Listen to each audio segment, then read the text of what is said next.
Hello everyone, Psycho Dude Horror here, and welcome to another story. Today I have for you Dead Bart.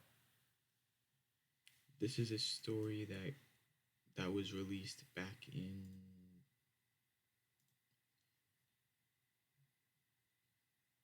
in June 13th of 2010. It is very popular among the creepypasta community, and a lot of people think it's great. So, without further ado, let's get into the story. Stay scary.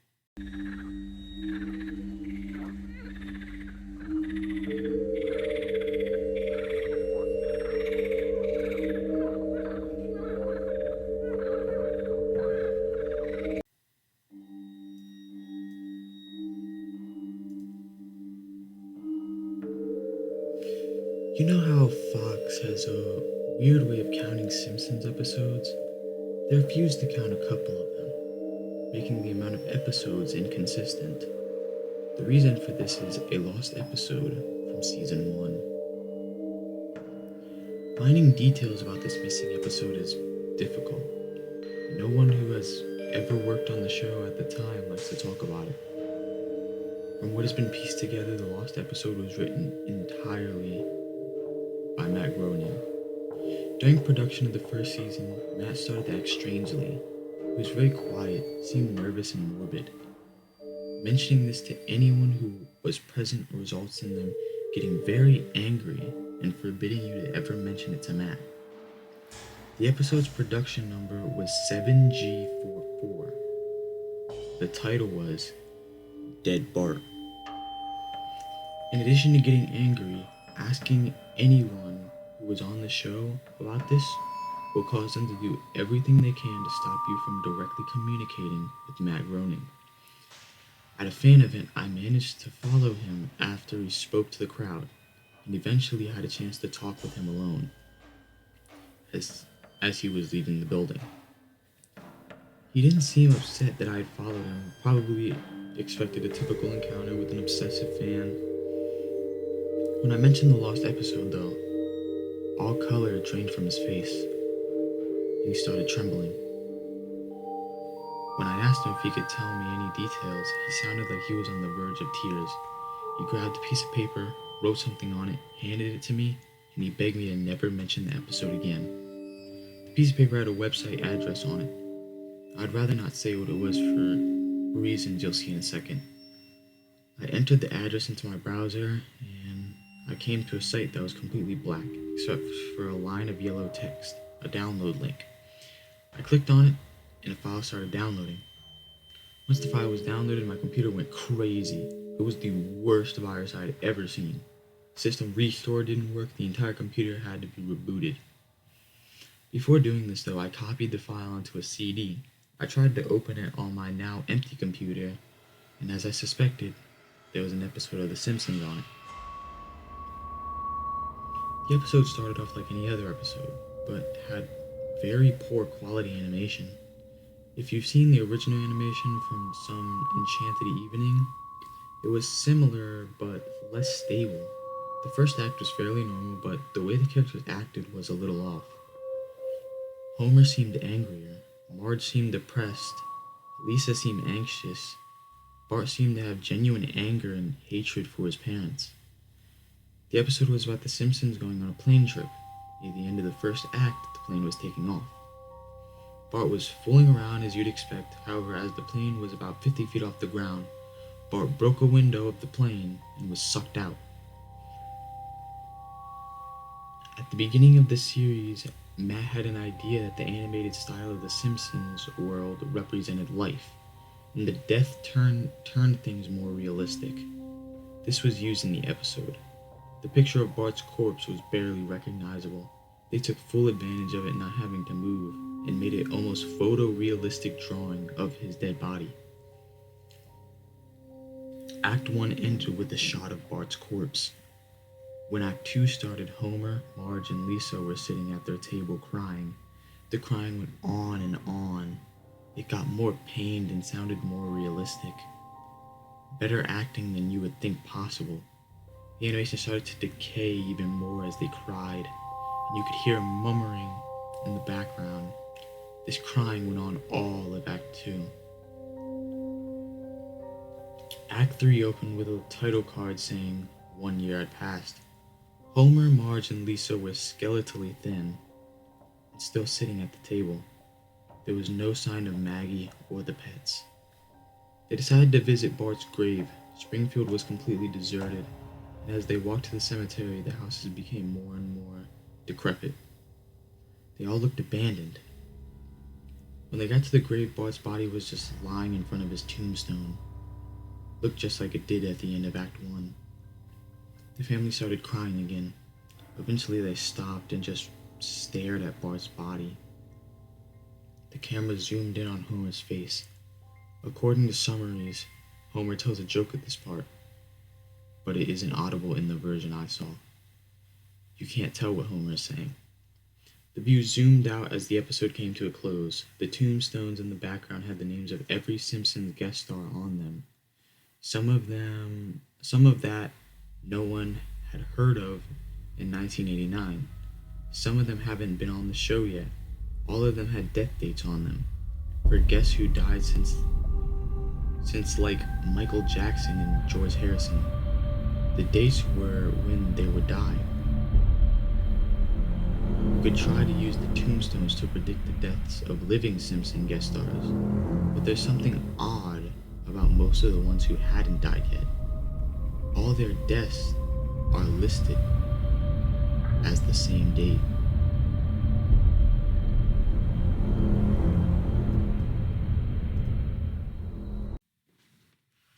Alright guys, so that story was super short, so I'm gonna do one more.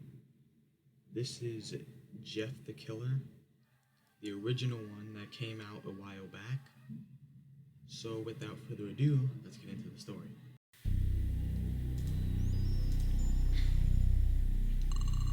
Excerpt from local newspaper. Ominous unknown killer is still at large. After weeks of unexplained murders, the ominous unknown killer is still on the rise. After a little evidence has been found, a young boy states that he survived one of the killer's attacks and bravely tells his story. "I had a bad dream and I woke up in the middle of the night," says the boy. "I saw that for some reason the window was open, even though I remember it being closed before I went to bed. I got up and shut it once more. Afterwards, I simply crawled back under my covers and tried to get more sleep. That's when I had the strange feeling like someone was watching me. I looked up and nearly jumped out of my bed. Therein, with the little rays of light illuminating from between my curtains, was a pair of 2 eyes. These weren't regular eyes. They were dark, ominous eyes. They were bordered in black and plain out terrified me. That's when I saw his mouth. A long, horrendous smile that made every hair on my body stand up. The figure stood there watching me. Finally, after what seemed like forever, he said a simple phrase, but said in a way that only a madman could speak. He said, "Go to sleep." I let out a scream, and that's what sent him at me. He pulled up a knife, aiming at my heart. He jumped on top of my bed. I fought him back. I kicked, I punched, I rolled around trying to knock him off me. That's when my dad busted in. The man threw the knife, hit my dad in the shoulder. The man probably would have finished him off if one of the neighbors hadn't alerted the police. They drove into the parking lot and ran towards the door. The man turned and ran down the hallway. I heard a smash like glass breaking. As I came out of my room, I saw the window that was pointing to the back of my house was broken. I looked out to see him vanish into the distance. I can tell you one thing. I never forgot that face. Those cold, evil eyes. That psychotic smile. They will never leave my head. Police are still on the look for this man. If you see anyone that fits the description in this story, please contact your local police department. Jeff and his family had just moved into a new neighborhood. His dad had gotten a promotion at work, and they thought it would have been the best place to live in one of those fancy neighborhoods. Jeff and his brother Lou couldn't complain though, and knew better house what was not to love. As they were getting unpacked, one of the neighbors came by. "Hello," she said. "I'm Barbara. I live across the street from you. I just wanted to introduce myself and introduce my son." She turns around and calls her son over. "Billy, these are our new neighbors." Billy said hi and ran back to play in his yard. "Well," said Jeff's mom, "I'm Margaret. This is my husband Peter and my two sons Jeff and Lou." They each introduced themselves, and then Barbara invited them to her son's birthday. Jeff and his brother were about to object when their mother said that they would love to. When Jeff and his family are done unpacking, Jeff went up to his room. "Mom, why would you invite us to some kid's party if you haven't noticed? I'm not some dumb kid." "Jeff," said his mother, "we just moved here. We should show that we want to spend time with our neighbors. Now, we're going to that party, and that's final." Jeff started to talk but stopped himself knowing that he couldn't do anything. Whenever his mom said something, it was final. He walked up to his room and plopped down onto his bed. He sat there looking at the ceiling and suddenly he got a weird feeling. Not so much pain, but a weird feeling. He dismissed it as just some random feeling. He heard his mother call him down to get his stuff and he walked down to get it. The next day, Jeff walked downstairs to get breakfast and got ready for school. As he sat there eating his breakfast, he once again got that feeling. This time it was stronger.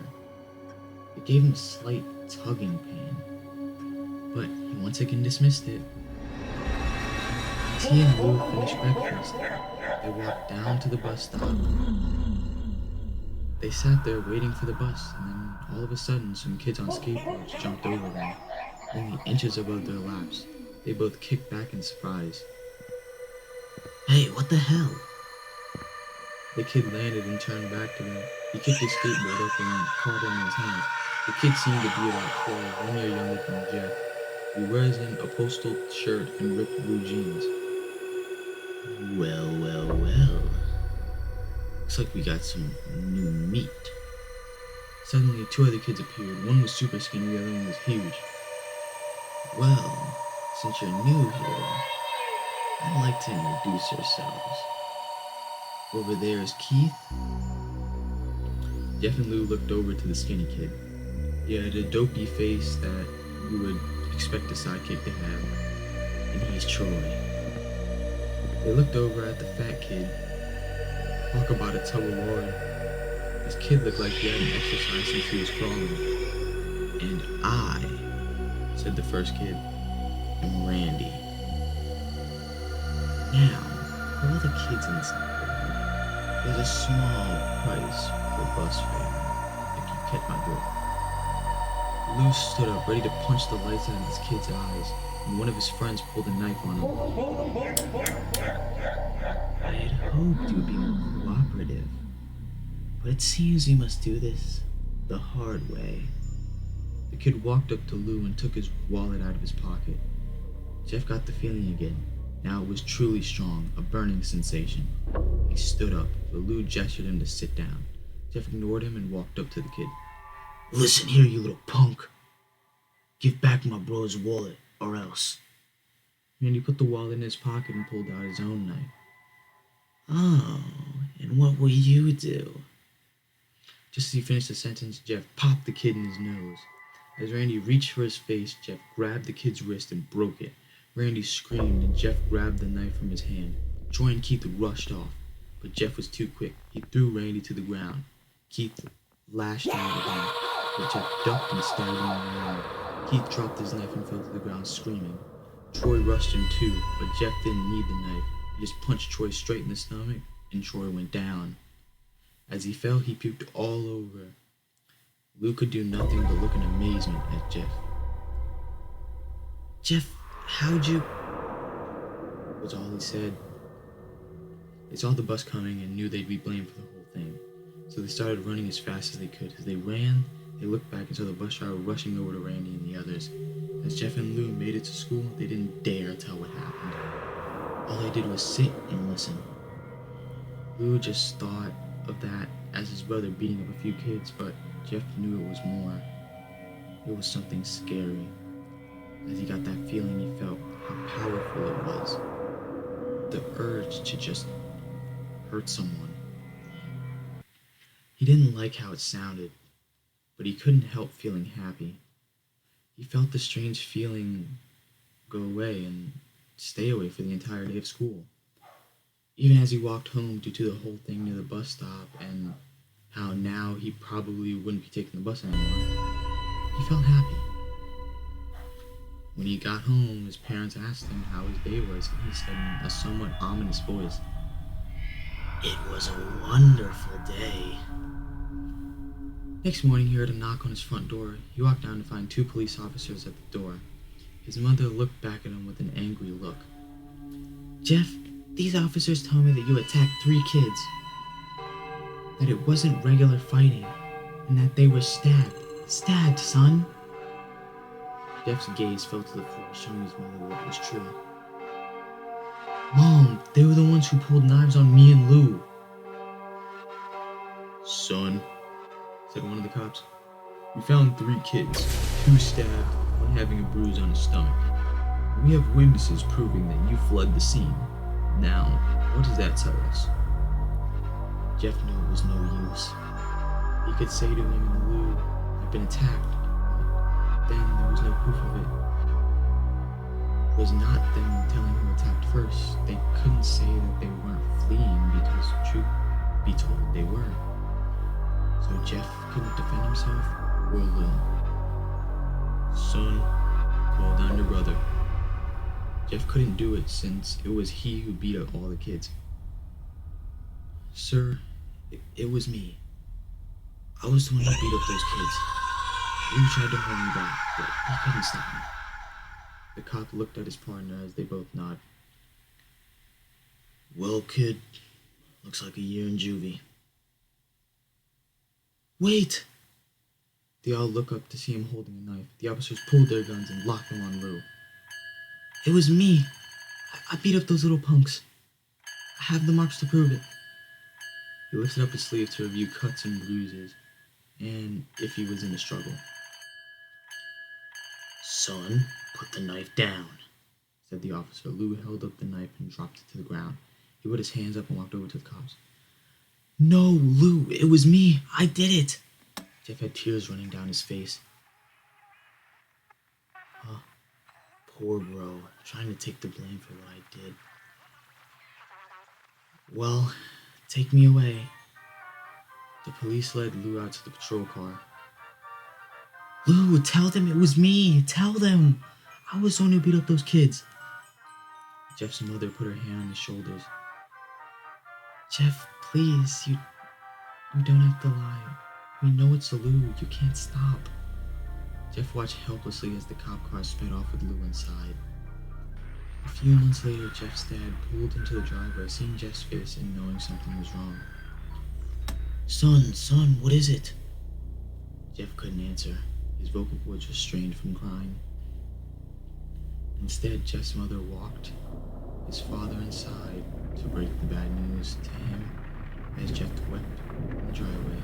After an hour or so, Jeff walked back inside the house, seeing that his parents were both shocked, sad, and disappointed. He couldn't look at them.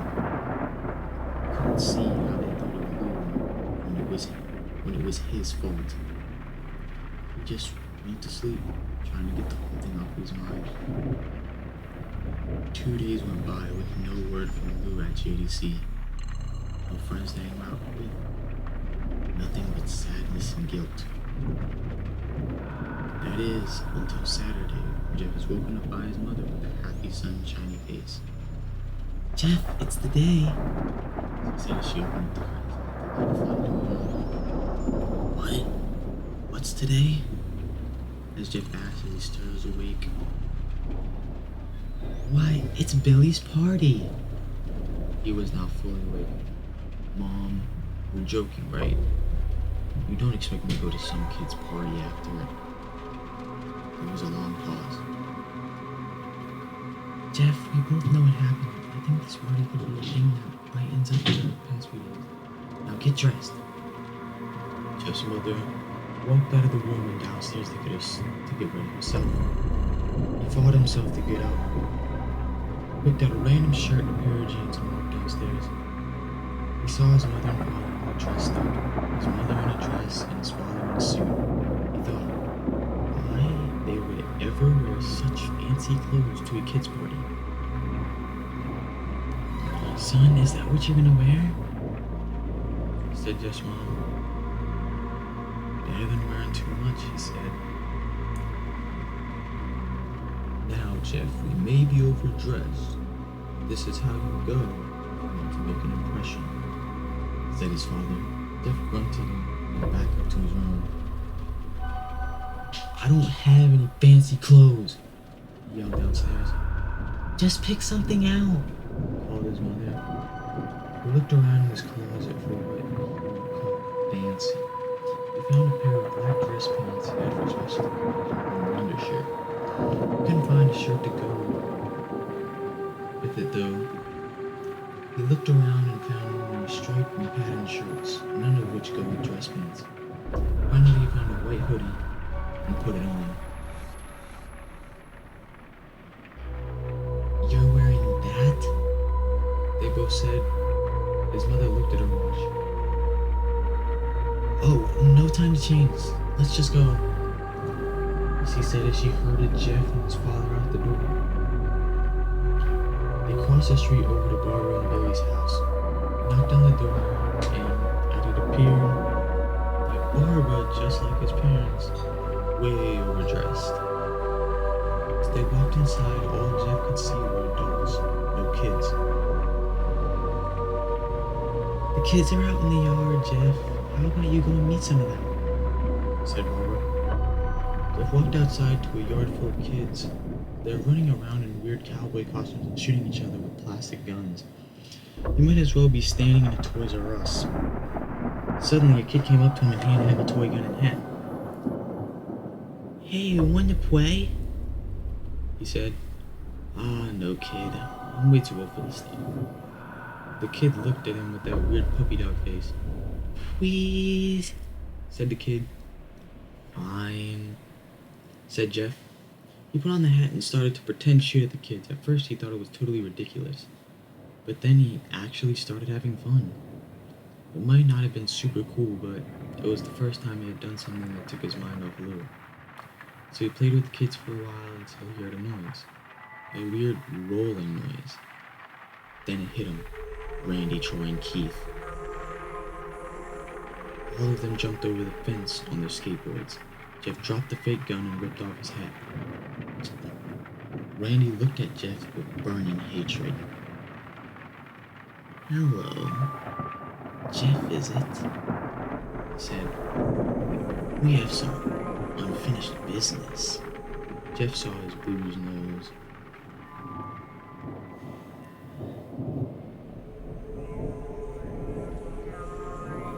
I think we're even.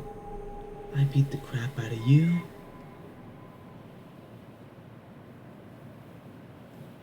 I think we're even. I beat the crap out of you, and you get my brother sent to JDC. Randy got an angry look in his eyes. Oh no. I don't go for even. I go for winning. You may have kicked our asses that one day, but not today. As he said that, Randy rushed at Jeff. They both fell to the ground. Randy punched Jeff in his nose. Jeff grabbed him by the ears and headbutted him. Jeff pushed Randy off of him. Both rose to their feet. Kids were screaming and parents were running out of the house. Troy and Keith both pulled guns out of their pockets. No one interrupts or guts will fly. They said. Randy pulled the knife on Jeff and stabbed it into his shoulder. Jeff screamed and fell to his knees. Randy started to kick him in the face. After 3 kicks, Jeff grabbed his foot, twisted, causing Randy to fall to the ground. Jeff stood up and walked towards the back door. Troy grabbed him. Need some help? He picks Jeff up by the back of the collar and throws him through the patio door. As Jeff tries to stand, he is kicked down to the ground. Randy repeatedly starts kicking Jeff. He is starting to cough up blood. Come on, Jeff, fight me. He picks Jeff up and throws him into the kitchen. Randy sees a bottle of vodka on the counter and smashes the glass over Jeff's head. Fight! Throws Jeff back into the living room. Come on, Jeff, look at me. Jeff glances up, his face riddled with blood. I was the one who got your brother sent to JDC. And now you're just gonna sit here and let him rot in there for a whole year? You should be ashamed. Jeff starts to get up. Oh, finally you stand up and fight. Jeff is now on his feet, blood and vodka on his face. Once again he gets the strange feeling, the one in which he hasn't felt in a while. Finally he gets up, says Randy as he runs at Jeff. That's when it happens. Something inside Jeff snaps. His psyche is destroyed. All rational thinking is gone. All he can do is kill. He grabs Randy and pile drives him to the ground. He gets on top of him and punches him straight in the heart. The punch causes Randy's heart to stop. As Randy gasps for breath, Jeff hammers down on him, punch after punch. Blood gushes from Randy's body until he takes one final breath and dies. Everyone is looking at Jeff now, the parents, the crying kids, even Troy and Keith. Although they easily break from their gaze and point their guns at Jeff, Jeff sees the guns trained on him and runs for the stairs. As he runs, Troy and Keith let out firing, each shot missing. Jeff runs up the stairs. Here's Troy and Keith follow up behind. As they let out their final rounds of bullets, Jeff ducks into the bathroom, grabs a towel rack and rips it off the wall. Troy and Keith race in, not as ready. Troy swings his knife at Jeff, who backs away and bangs the towel rack into Troy's face. Troy goes down hard, and now all that's left is Keith. He's more agile than Troy though, and ducks when Jeff swings the towel rack. He dropped the knife and grabbed Jeff by the neck. He pushed him into the wall. A thing of bleach fell down on top of him from the top shelf. It burnt both of them, and they both started screaming. Jeff wiped his eye as best he could. He pulled back the towel rack and swung it straight into Keith's head as he lay there, bleeding to death. He let out an ominous smile. "What's so funny?" asked Jeff. Keith brought a lighter and switched it on. What's funny? He said. It's that you're covered in bleach and alcohol. Jeff's eyes widened as Keith threw the lighter at him. As soon as the flame made contact with him, the flames ignited the alcohol in the vodka, while the alcohol burned and the bleach bleached his skin. Jeff let out a terrible screech as he caught on fire. He tried to roll out the fire, but it was no use. The alcohol had made him a walking inferno. He ran down the hall and fell down the stairs. Everybody started screaming as they saw Jeff. Now a man on fire dropped to the ground nearly dead. The last thing Jeff saw was his mother and the other parents trying to extinguish the flame. That's when he passed out. Jeff woke up. He had a cast wrapped around his face. He couldn't see anything, but he felt a cast on his shoulder and stitches all over his body. He tried to stand up, but he realized that there was some tube in his arm. And when he tried to get up, it fell out, and the nurse rushed him. I don't think you can get out of bed just yet, she said as she put him back in his bed and reinserted the tube. Jeff sat there with no vision and no idea of what his surroundings were. Finally, after hours, he heard his mother. "Honey, are you okay?" she asked. Jeff couldn't answer though. His face was covered and he was unable to speak. "Oh, honey, I have great news. After all the witnesses told the police that Randy confessed of trying to attack you, they decided to let Lou go." This made Jeff almost bolt up, stopping halfway, remembering the tube coming out of his arm. "It will be out by tomorrow, and then you two will be able to be together again." Jeff's mother hugs Jeff and says her goodbyes. The next couple of weeks where Jeff was visited by his family. Then came the day where his bandage were to be removed. His family members were all there to see it, what he would look like. As the doctors unwrapped the bandages from Jeff's face, everyone was on the edge of their seats. They waited until the last bandage holding the cover on his face was almost removed. "Let's hope for the best," said the doctor. He quickly pulls the cloth, letting the rest fall from Jeff's face. Jeff's mother screams at the sight of his face. Lou and Jeff's dad stare awestruck at his face. What happened to my face?" Jeff said. He rushed out of the bed and ran to the bathroom. He looked in the mirror and saw the cause of the distress. His face. It's horrible. His lips were burnt to a deep shade of red. His face was turned into a pure white color, and his hair singed from brown to black. He slowly put his hand to his face. It had a sort of leathery feel to it now. He had looked back at his family, then back at the mirror. "Jeff," said Lou. "It's not that bad." "Not that bad," said Jeff. "It's perfect." His family was equally surprised. Jeff started laughing uncontrollably. His parents noticed that his left eye and hand were twitching. Jeff, are you okay?" "Okay? I've never felt more happy."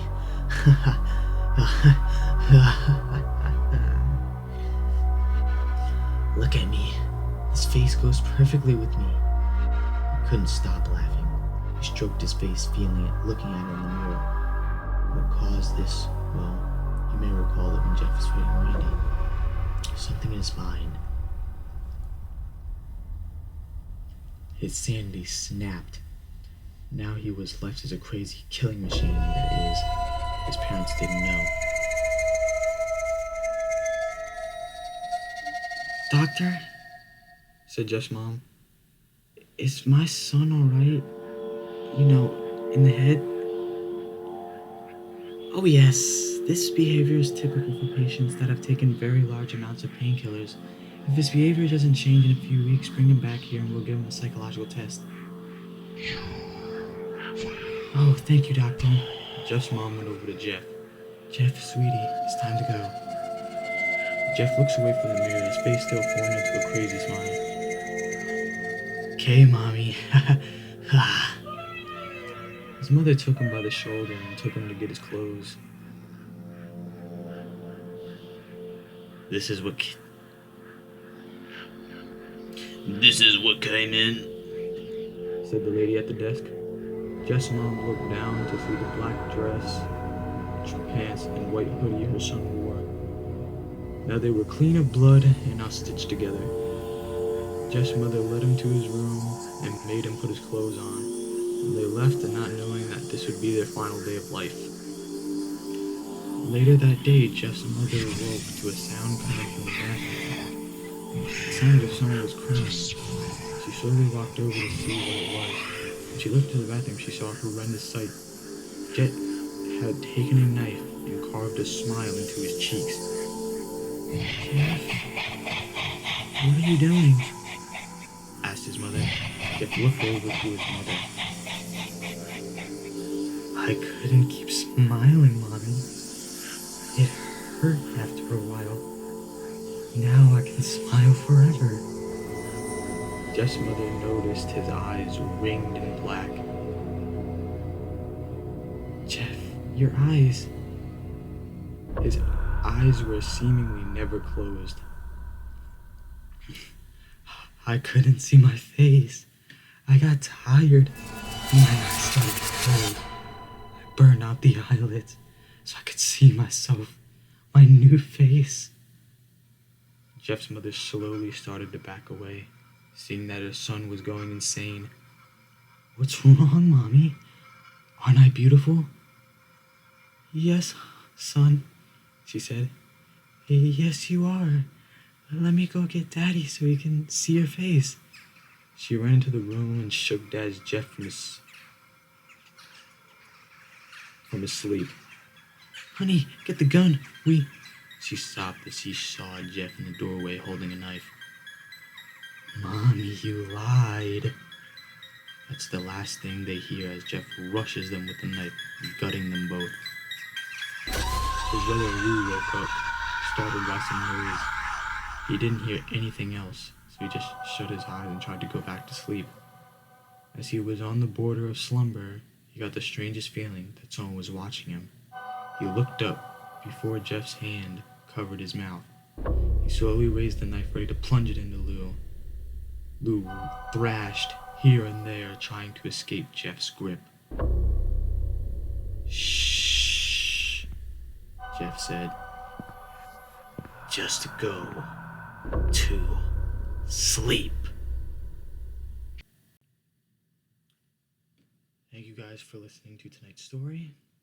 If you guys did enjoy, be sure to leave a like and tell me in the comments what the scariest or what your favorite part of the video was, or well, should I say today's story, and consider maybe subscribing, and I shall see you guys in the next story. Stay scary.